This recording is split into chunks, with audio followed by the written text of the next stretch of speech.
오늘 우리에게 주신 하나님의 말씀 보도록 하겠습니다. 오늘 우리에게 주신 하나님의 말씀은 마태복음 9장 14절로 17절까지 말씀입니다.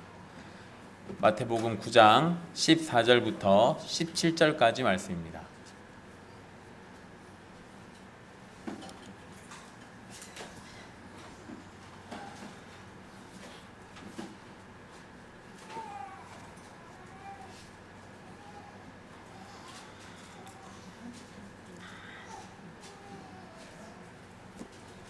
귀하신 하나님의 말씀 받들어서 읽도록 하겠습니다.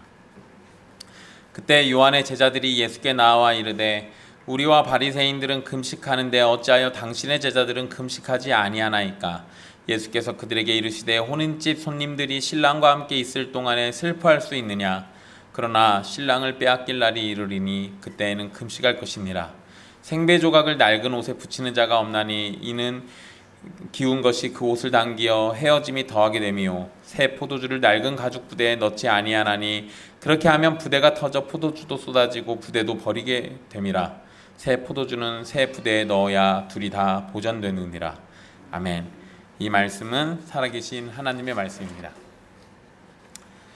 지난 시간 마태를 제자로 부르신 일과 바리새인들에게 복음의 말씀을 전하신 예수님을 살펴봤습니다. 예수님은 죄인을 부르러 오셨고 병자들을 고쳐주시려 오셨습니다. 예수님이 원하시는 것은 긍휼이고 사랑입니다.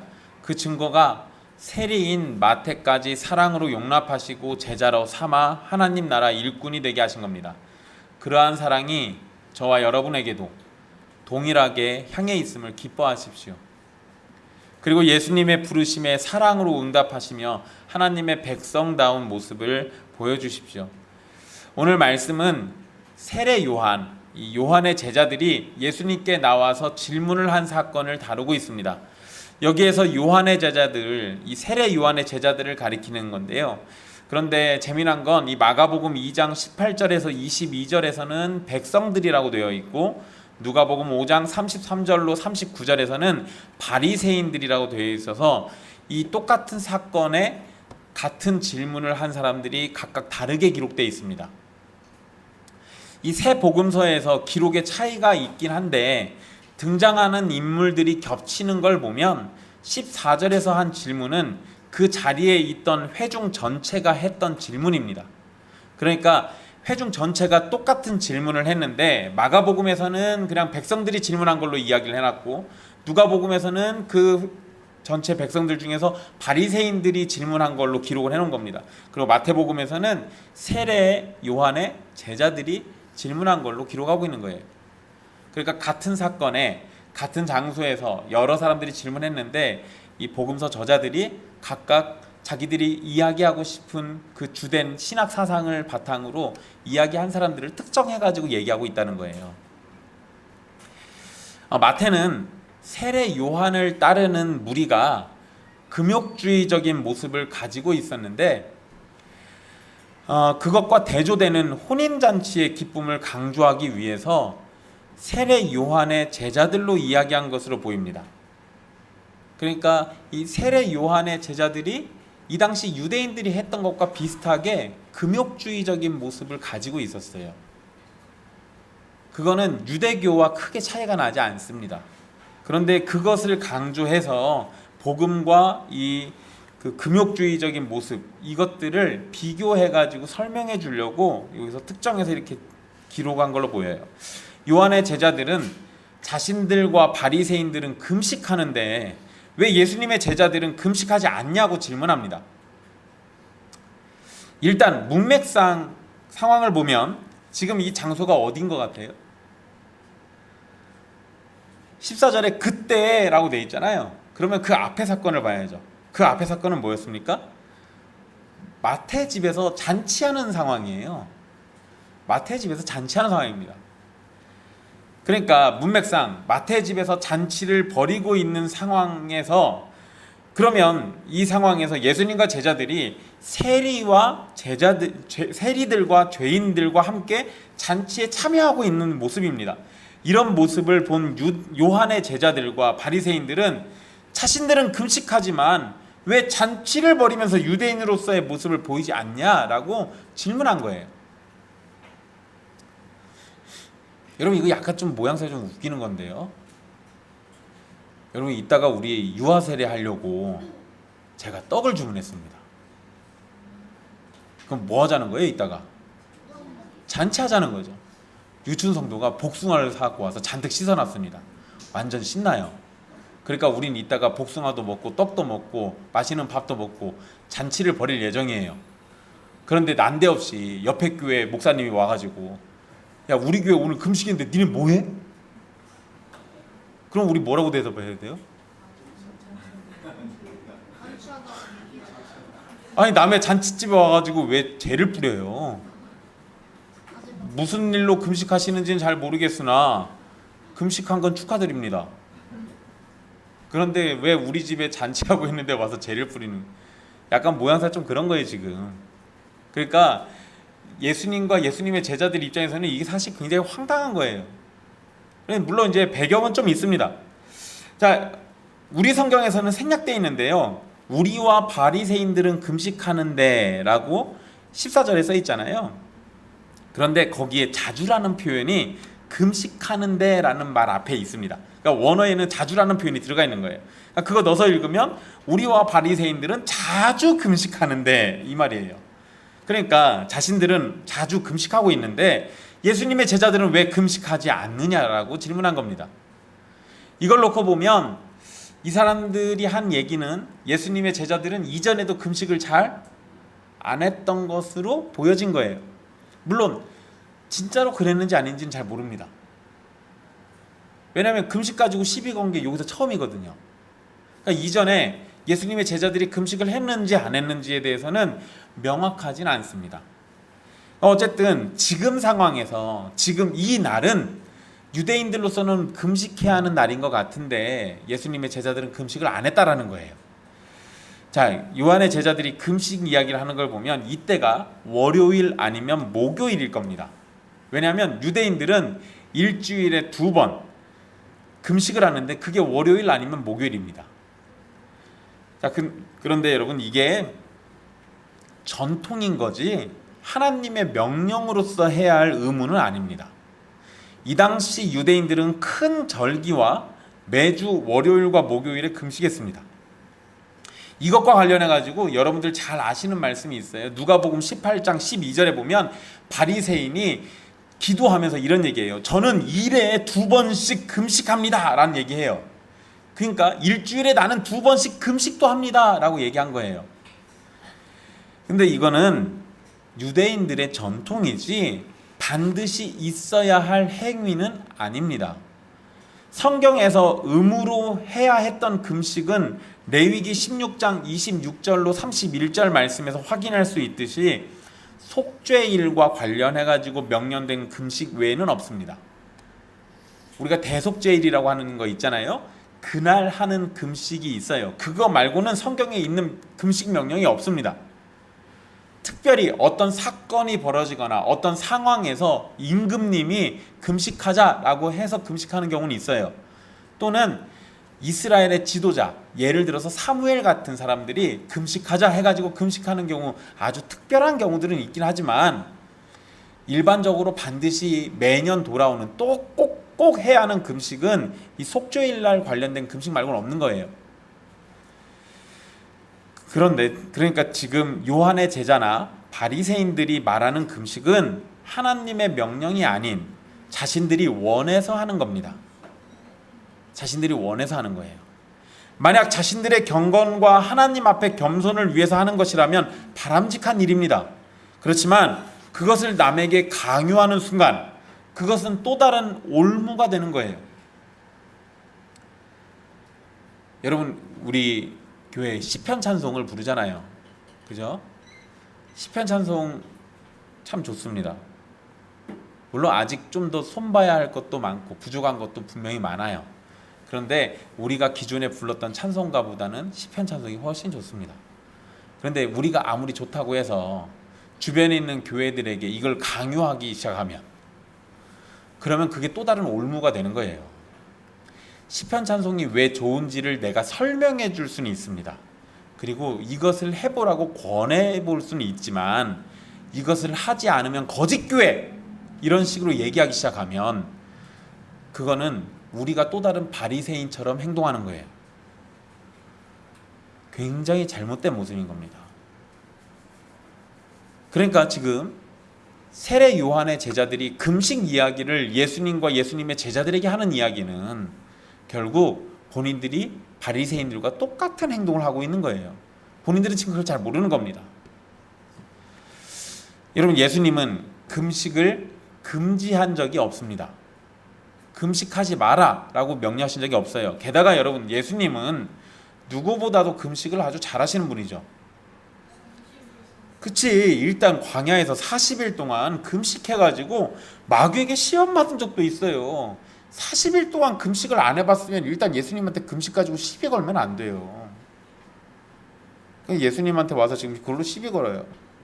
그리고 여러분, 예수님이 금식 이야기를 이전에 하신 적이 있긴 합니다. 근데 그때 뭐라고 했어요? 아무도 모르게 은밀한 중에 금식하라고 했습니다.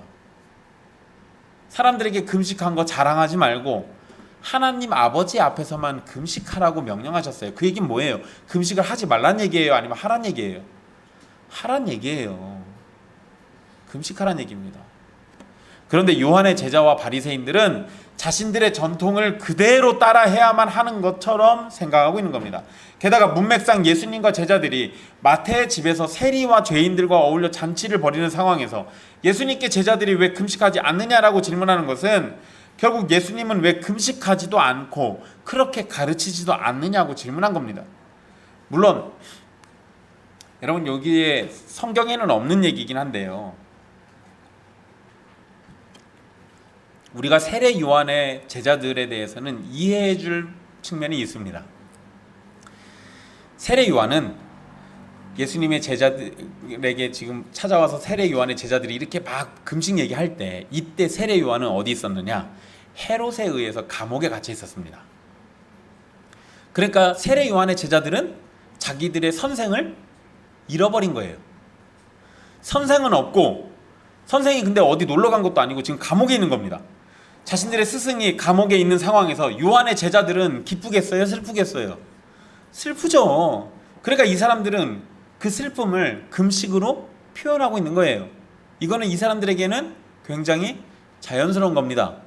그러니까 세례 요한의 제자들이 지금 금식하는 상황은 우리가 충분히 이해해 줄 수 있다라는 거예요. 그리고 자신들의 스승인 요한이 매우 중요한 인물로 예수님을 가리켰잖아요. 그런데 그 예수님은 제자들과 더불어 금식하지 않고 잔치를 벌이고 있어요. 아니, 우리 선생님한테 와서 세례도 받고, 우리 선생님이 굉장히 중요한 하나님의 어린 양이라고 얘기해 준 그 사람인데, 그런데 그 예수님은 마치 세례 요한과 아무런 상관도 없는 것처럼 그냥 잔치를 벌이고 있는 거예요. 그러니까 그 상황에서 세례 요한의 제자들은 약간 마음이 불편하거나 속된 말로 좀 짜증이 났을 수도 있어요. 그러니까 세례 요한의 제자들이 저러는 거를 이해해 줄 수는 있습니다. 예수님은 14절에 대한 질문에 대해서 혼인잔치 상황을 빗대서 설명을 합니다. 그게 15절 말씀이죠. 혼인잔치는 특별한 기쁨이 있으니까 이 혼인잔치를 축하하는 그 기간 동안 다른 종교적 의무에서도 자유로웠던 것이 당시 유대인들의 전통입니다. 그러니까 이 얘기는 뭐예요? 혼인잔치 할 때는 금식에 대해서도 예외라는 거예요. 그리고 여러분, 보통 유대인들은 혼인잔치를 일주일 동안 합니다. 우리처럼 30분 만에 결혼식 끝내는 게 아니에요. 일주일 동안 잔치를 벌입니다. 근데 일주일이면 유대인들은 일주일 중에 금식을 몇 번 한다고요? 2번 하잖아요. 그런데 일주일 동안 혼인잔치가 있으면 이 기간의 금식은 제외시키는 거예요. 예외로 보는 겁니다. 그게 유대인들의 전통이에요. 그러니까 자신들의 전통에 따라서 생각해도 지금 예수님이 혼인잔치 하는 이 상황이라면 그 잔치에 와서 초치면 안 돼요. 그냥 저 사람들은 지금 혼인잔치 하는 거니까 거기에 시비를 걸면 안 되는 거였습니다. 그러니까 예수님이 지금 혼인잔치 얘기하신 거예요. 이와는 반대로, 그러니까 이 혼인잔치는 일주일 동안 지속되고 포도주와 기름진 음식 그리고 즐거움이 있는 시간인데, 이것과는 반대로 유대인들의 금식은 죄에 대한 슬픔을 상징했습니다. 유대인들은 죄에 대해서 슬퍼하면서 금식했고 그러한 금식을 통해서 하나님의 심판을 피하고자 했습니다. 요한의 제자들이 금식을 이야기할 때 예수님은 메시아와 함께 하나님의 나라가 나타나서 기쁨이 있는 자리에 있었는데 어떻게 슬퍼할 수 있느냐라고 이야기하신 거예요. 물론 요한의 제자들은 지금 이게 뭔 말인지 의미를 알아듣지 못했을 겁니다. 예수님은 혼인잔치에서 손님들이 신랑과 함께 있는 동안에는 슬퍼할 수 있느냐라고 질문하면서 그 질문에 대한 답을 그럴 수 없다라는 답을 기대하도록 만듭니다. 모두가 기뻐해야 하는 결혼잔치에서 슬퍼한다라는 건 있을 수 없는 일이에요. 그러잖아요. 그리고 여러분, 혼인잔치에 누군가 울고 있으면 약간 모양새가 좀 이상하지 않아요? 그잖아요. 나중에 형언니가 결혼식 한다고 그래가지고 막 우리 다 신나가지고 막 웃고 떠들고 좋아하고 있는데 저 뒤에서 어떤 여자가 와가지고 막 혼자 울고 있어. 그 우리가 뭔 생각하겠어요? 약간 이상하잖아요, 이러면. 그러니까 지금 예수님이 혼인잔치 하고 있는 이 상황에서 갑자기 슬퍼할 것을 요구하는 것은 모양새가 굉장히 이상한 거예요. 그런데 여러분, 예수님이 곧장 충격적인 말씀을 또 하십니다. 15절 뒷부분인데요.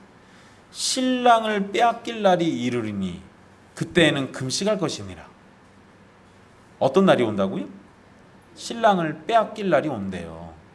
지금 신랑 때문에 혼인잔치 하고 있는데 그 신랑을 빼앗길 날이 온답니다. 그때는 금식하지 말래도 금식하게 돼 있어요. 당시 사람들은 예수님의 이 말씀이 무슨 말인지 의미를 이해 못했을 겁니다. 예수님이 십자가에서 죽으시는 것을 알고 있는 우리는 이 말씀이 예수님이 스스로의 죽음을 예언처럼 말씀하신 걸로 이해가 됩니다. 하지만 이 당시 사람들은 이게 뭔 소리인지 이해 못했을 거예요. 여러분, 예수님이 죽으시면 슬픔 속에서 금식하는 것이 당연할 겁니다. 게다가 예수님이 쓰신 단어를 잘 보세요. 거기 신랑을 빼앗길 이렇게라고 얘기하시잖아요. 빼앗기다라고 얘기합니다. 신랑이 어딜 떠나는 게 아니라 빼앗기는 거예요. 빼앗긴다라는 단어 안에는 예수님의 대적들에 의해서 공격받게 되고 폭력 가운데 죽게 된다라는 걸 암시하고 있어요. 그러니까 예수님이 곱게 죽거나 자연사하는 이런 개념이 아니라 빼앗긴다라고 얘기하잖아요. 강압적이고 폭력적인 어떤 일이 벌어지는 겁니다. 예수님의 이 말씀은 금식을 반대하지 않고 누구를 위해서 금식해야 하는지를 지금 가르쳐주고 있는 겁니다. 혼인잔치의 신랑이신 예수님을 위해서는 금식할 것이 아니라 함께 즐거워해야 하는 겁니다. 하지만 어떤 세력에 의해서 신랑을 빼앗기는 날이 되면 그때는 자연스럽게 금식하게 될 겁니다. 자, 이런 얘기 하시고 난 다음에 16절에 예수님은 다른 비유를 또 들어주시는데요. 생배 조각을 낡은 옷에 붙이는 사람은 없다라고 말씀하시는데, 이 원문의 표현은 그렇게 하는 사람은 아무도 없다라는 의미로 강조하고 있습니다. 굉장히 강하게 표현한 거예요. 그리고 그것에 대한 이유도 얘기해 주시는데요. 기운 것이 그 옷을 당겨서 헤어짐이 더하게 되기 때문이다 라고 설명합니다. 여기에서 여러분, 이 생배로 번역된 단어는 새로운, 줄어들지 않은 이라는 의미예요. 그러니까 생배 조각은 새로운 옷감을 가리키는 겁니다. 낡은 옷은 우리가 옷을 한번 사가지고 빨고 나면 옷이 약간 줄어드는 경향이 있어요. 그런데 이 낡은 옷은 여러 번 세탁했기 때문에 줄어들 대로 줄어들어 있고, 또 여러 번 내가 땀을 묻히고 세탁을 하고 이러는 과정들을 통해서 옷감이 약해져 있습니다. 그래서 여러분, 오래된 옷 보면 살짝만 잡아 당겨도 찢어지잖아요. 그런 상태를 생각하시면 돼요. 그런데 새 옷감은 아직 한 번도 빨지 않았기 때문에 줄어든 적이 없잖아요. 그런데 낡은 옷감이 찢어진 데다가 그 새 옷감을 붙여가지고 빨아버리면 새 옷감이 줄어들면서 낡은 옷감들을 잡아당기게 됩니다. 그러면 또 찢어지게 되겠죠. 그러니까 지금 그 얘기 하신 거예요. 지극히 상식적인 얘기를 하고 있는 겁니다. 그런데 여러분, 여기에서 예수님이 낡은 옷과 생배 조각이 무엇을 가리키는 것인지에 대해서는 자세히 설명을 하시진 않았습니다. 그리고 이어서 17절에 같은 의미인데 다른 비유를 또 말씀하십니다. 유대인들이 사용하는 포도주 담는 가죽 부대가 있습니다. 여기에서 이 부대라는 말은 종이나 천 또는 가죽으로 만든 큰 자루를 의미합니다. 이 당시에는 염소나 소, 낙타 가죽으로 자루를 만들었고 거기에다가 액체를 넣어서 운반하는 용도로 썼습니다. 그래서 여러분 이 옛날 영화 같은 거 보면 이런 가죽으로 만든 이런 그 물주머니 같은 걸로 이렇게 물 마시고 하는 거 보신 적 있을 거예요. 그게 부대예요. 그걸 가죽 부대라고 하는 겁니다. 그런데 여러분 이런 가죽은 시간이 지나면 지날수록 딱딱해집니다. 이 경화된다라고 해요. 가죽이 시간이 지날수록 딱딱해져요. 그래서 이 예수님은 새 포도주를 낡은 가죽 부대에 넣지 않는다라고 말씀하시는데요. 새 포도주는 발효가 진행되고 있는 상태이기 때문에 새 포도주는 계속해서 뭐가 나오겠어요? 가스가 나옵니다. 그러니까 딱딱해져 버린 낡은 가죽 부대에다가 새 포도주를 집어넣어 버리면 그 안에 뭐가 가득 차요? 가스. 그러면 어떻게 되겠습니까? 그죠? 여러분 간혹 가다가 주방에다가 무슨 액기스 같은 거 담았는데 폭발해가지고 주방 난리 나는 적 보신 적 있을 거예요. 그런 일이 벌어지는 거예요. 그래서 부대가 터져서 포도주가 쏟아지고 부대도 버리게 되는 상황이 벌어집니다. 결국 16절에서 말씀하신 것처럼 새로운 옷감을 낡은 옷에 붙이면 안 되는 것처럼 새 포도주를 낡은 가죽 부대에 넣어서도 안 된다라고 얘기하십니다. 그리고 예수님은 이 이야기의 결론을 뭐라고 하시냐? 새 포도주는 새 부대에 넣어야 둘이 다 보존된다라고 말씀하십니다. 여기에서 예수님은 낡은 것과 새로운 것이 무엇인지를 무엇을 가리키고 있는지에 대해서 정확하게 설명해 주시진 않았어요. 그러니까 우리는 이것이 무슨 이야기인지 유추해야 돼요. 게다가 둘이 다 보존된다라고 하실 때 이 보존되는 두 개가 무엇인지도 정확하게 얘기를 안 해주셨습니다. 이게 뭔 소리냐? 예수님의 의도가 새 가죽 부대와 새 포도주가 보존된다는 얘기인 건지 아니면 낡은 가죽 부대와 새 포도주가 보존된다는 것인지 이게 확실하진 않아요. 그런데 일단 우리가 이 문맥상의 의미를 좀 생각해 보면 답이 쉽게 나올 겁니다. 일단 문맥상 어떤 이야기를 하다가 이 이야기를 하신 거예요? 요한의 제자들이 금식하지 않는 이유를 물어보았고 예수님은 그것에 대한 대답으로 16절 17절 말씀을 준 겁니다. 그러면 16절 17절은 예수님이 옛것과 새것이 서로 섞여서는 안 된다라는 걸 지금 알려주신 거예요. 옛것과 새것이 서로 섞이면 안 된다. 그럼 여기에서 낡은 것이 무엇을 가리키고 새것이 무엇을 가리키는지 단정하기는 좀 어렵긴 합니다. 하지만 가장 일반적인 해석은 뭐냐면 유대교 전통과 하나님 나라의 복음으로 보는 겁니다. 낡은 것은 유대교 전통이고 새 것은 하나님 나라 복음이에요.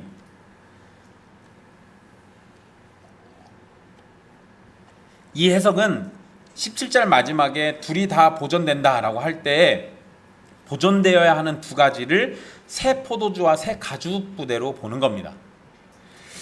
여러분 예수님 당시 유대인들이 성경의 가르침처럼 생각하던 유대교 전통을 낡은 것으로 이해하고 예수님으로 인해 새롭게 시작되는 하나님 나라인 교회를 새 것으로 이해하는 겁니다. 낡은 것에 새 것을 붙이면 안 되는 것처럼 유대교의 전통에 교회 공동체에게 주신 진리와 새로운 모습을 붙이면 안 된다라는 거예요.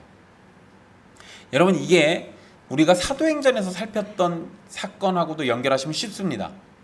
사도행전에 초대교회가 굉장히 힘들었던 사건이 하나 나와요. 그게 사도행전 15장의 예루살렘 회의로 결론이 지어지긴 하는데요. 유대인 그리스도인들이 이방인 그리스도인들에게 할례 받으라는 얘기합니다.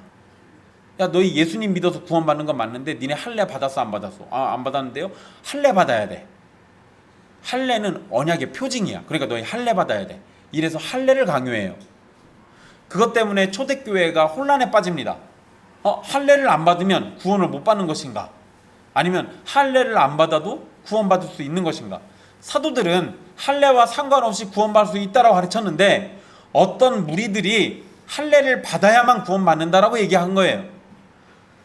결국 이게 뭐예요? 그 어떤 무리들은 무슨 짓을 한 겁니까? 옛것에다가 새 것을 붙여놓은 거예요.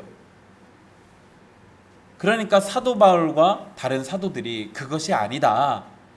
신자는 오로지 예수 그리스도를 믿음으로 구원받는 거고 할례는 우리 구원의 필수 조건인 것이 아니다 라는 것을 설명해 줍니다.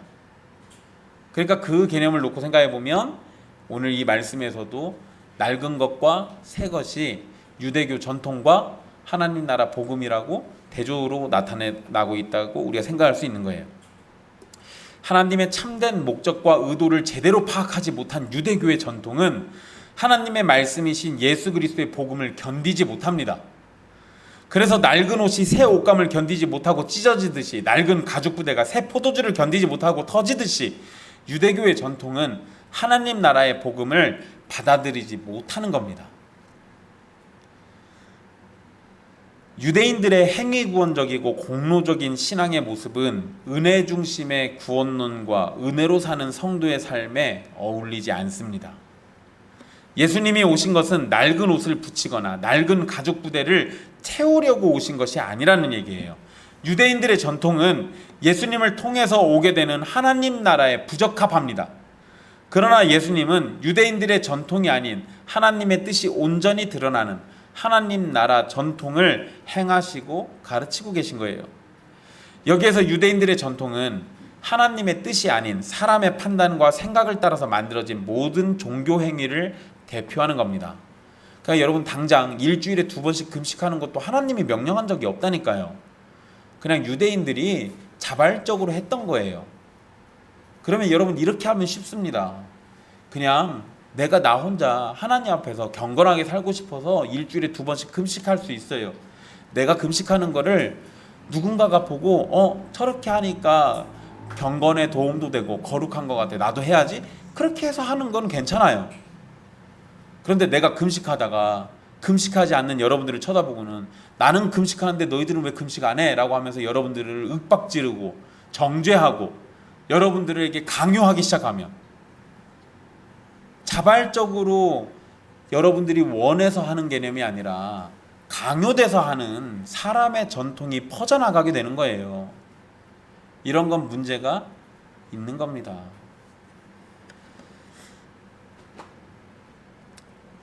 실제로 오늘날 교회는 새 포도주를 낡은 가죽 부대에 담는 일이 많습니다. 우리는 복음으로 새롭게 된 예배 공동체인데, 그리고 우리는 예수 그리스도 안에서 하나님 나라의 백성이에요.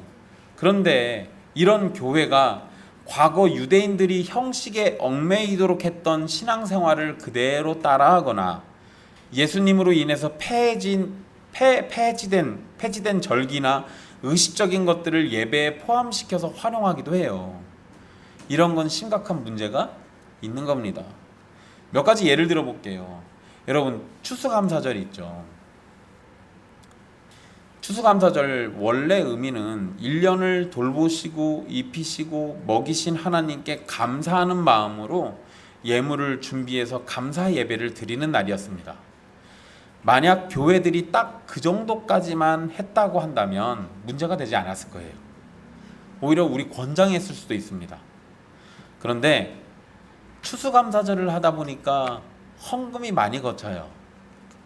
그러니까 일부 탐욕스러운 지도자들이 머리를 굴려서, 야, 성경에 보니까 맥추감사절도 있던데 그럼 우리 맥추감사절도 하자. 그래서 그것까지 만들어가지고 헌금을 바치라고 가르쳤습니다. 여러분, 추수감사절이 처음 시작될 때는 청교도들이 뉴 잉글랜드, 지금의 미국 땅이에요. 거기로 건너가서 척박하고 모래밖에 없고 돌밖에 없는 그 땅을 가꾸고 돌봐가지고 거기에서 처음으로 추수하는 게 너무너무 감사해서 그래가지고 예배했던 거예요. 하나님이 돌봐주시지 않고는 이렇게 되지 않았을 거야 라는 그 생각에 하나님 너무 감사합니다. 그래서 추수감사절을 드렸어요.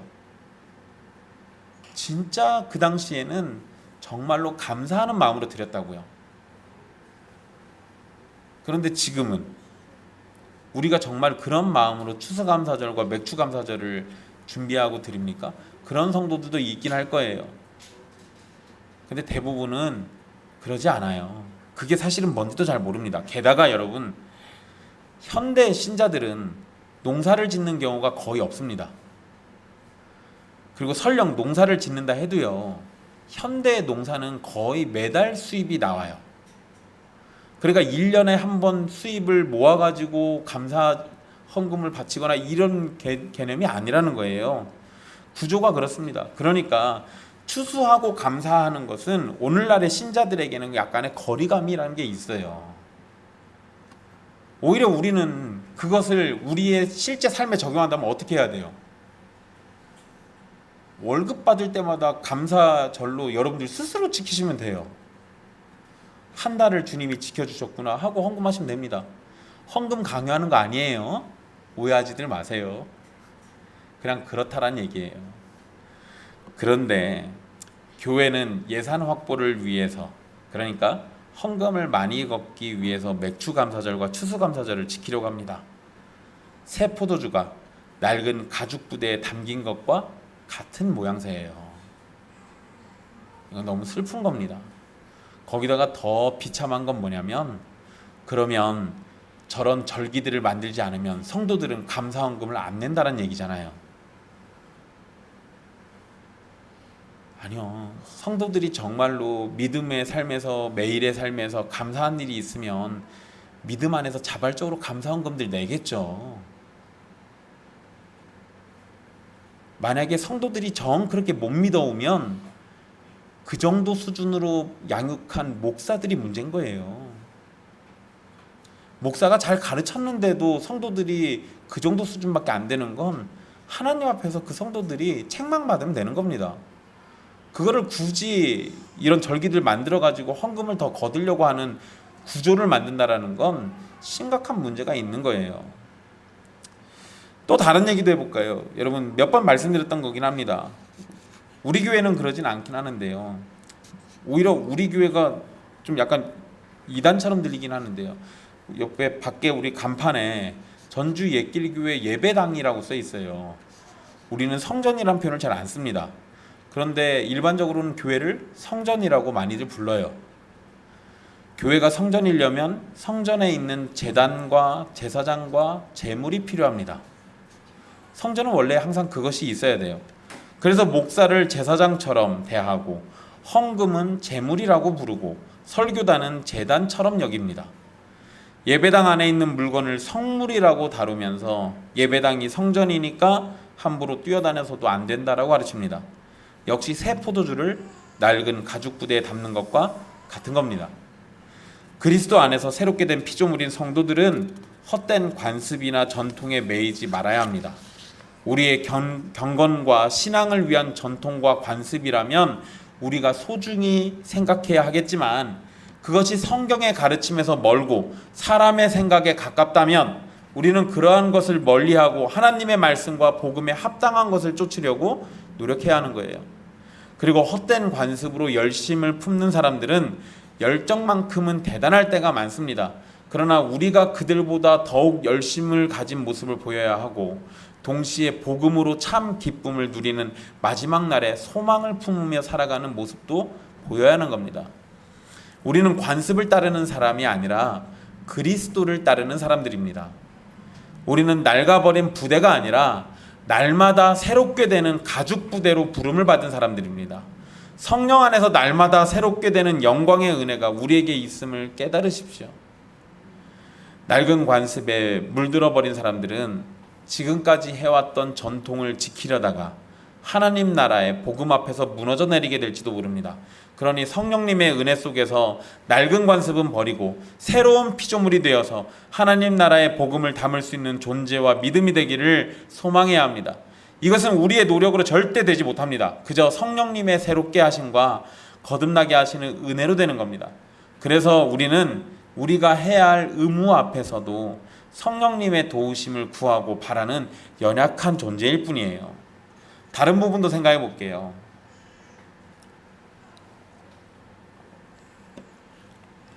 요한의 제자들이 금식을 왜 하지 않느냐라고 예수님에게 질문할 때 그들은 무엇을 위해서 금식하는지를 명확하게 말하진 않았습니다. 뭐 사실 이럴 수도 있잖아요. 자기들 입장에서 자기들 선생인 세례 요한이 감옥에 갇혔으니까 우리 선생님이 감옥에 갇혔는데 함께 슬퍼하며 금식해 주시면 안 되겠습니까? 이렇게 요청할 수도 있잖아요. 그런데 그냥 이 사람들은 뭐만 얘기한 거예요? 금식을 왜 안 해? 라는 그 행위만 얘기하고 있어요.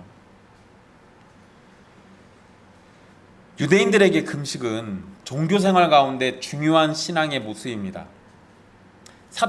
우리 산상설교에서도 살폈죠.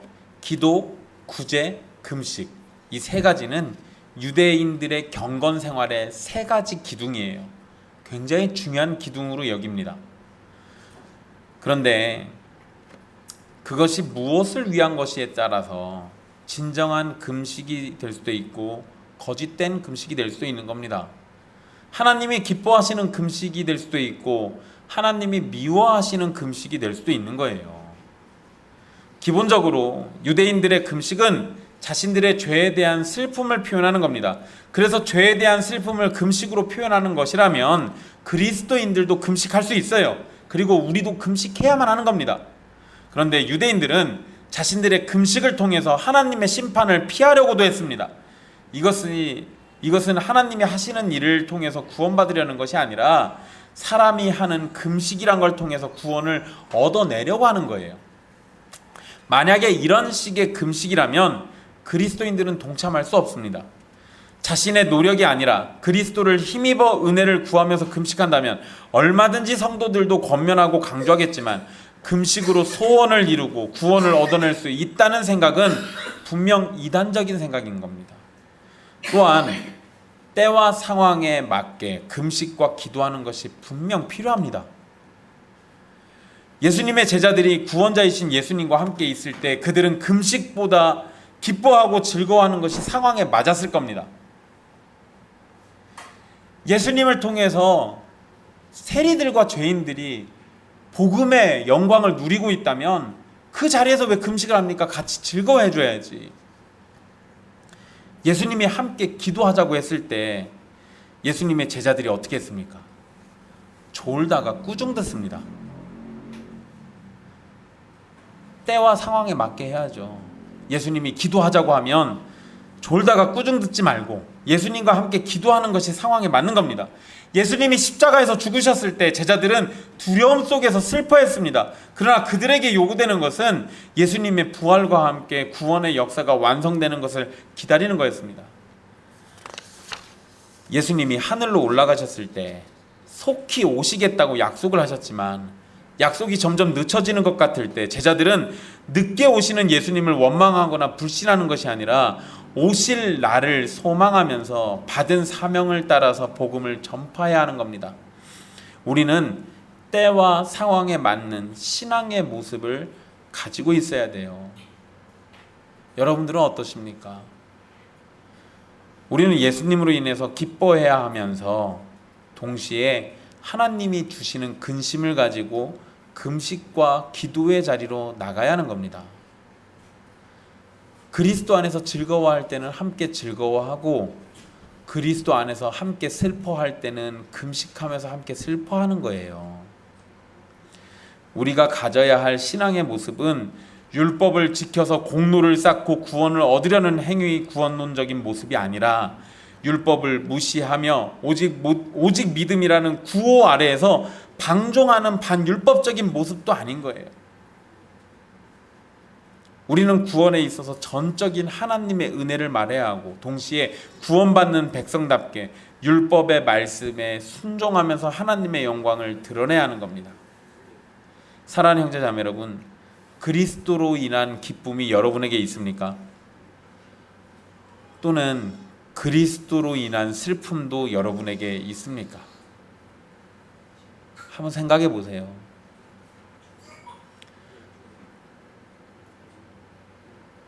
구원의 역사가 나타나면 그리스도 안에서 함께 즐거워하면 됩니다.